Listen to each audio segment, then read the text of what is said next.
C'est donc parti pour 4 jours de course. La 74e édition de l'Eurométropole Tour, connue aussi sous son ancien nom de franco-belge, a pris son envol ce midi au départ de La Louvière.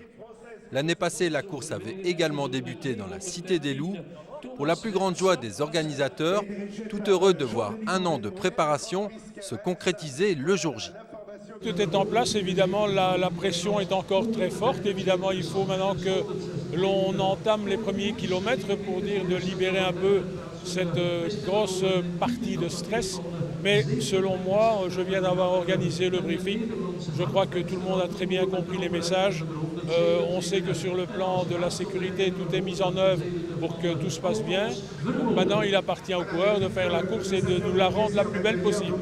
Plusieurs coureurs régionaux sont inscrits pour cette course de fin de saison. Une épreuve qui aura une saveur particulière pour Frédéric Amorizon. Le Bazéclois prendra effectivement sa retraite à l'issue de la dernière étape dimanche à Tournai. L'émotion n'est donc pas encore au rendez-vous. Je considère toujours ça comme si j'étais vraiment dans le milieu 100% coureur. Je pense que dimanche ce sera différent, vraiment le dernier départ, la dernière étape. Bon, ça va, je suis satisfait de ce que j'ai fait et c'est bien que ça se termine maintenant. A l'inverse de Frédéric Amorizon, il s'agit de la première course professionnelle pour Maximilien Picou. Le coureur à toit de Color Code Biowans et même le Benjamin du peloton de l'Eurométropole Tour.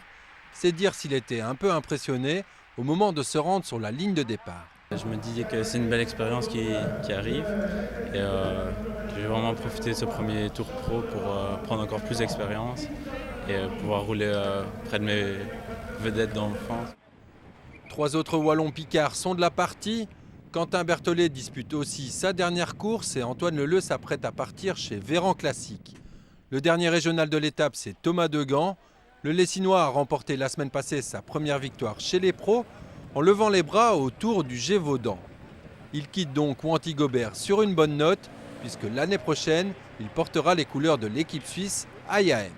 La principale raison de mon départ, c'est la possibilité de rouler un Tour de France ou un Tour d'Espagne. Quand j'étais petit et que je voyais Armstrong sur le Tour, je pense que c'est ça qui m'a donné envie de faire du vélo. Donc voilà, ici j'aurais peut-être la possibilité d'être au départ. Donc c'était vraiment la raison pour laquelle j'ai décidé de rejoindre l'équipe.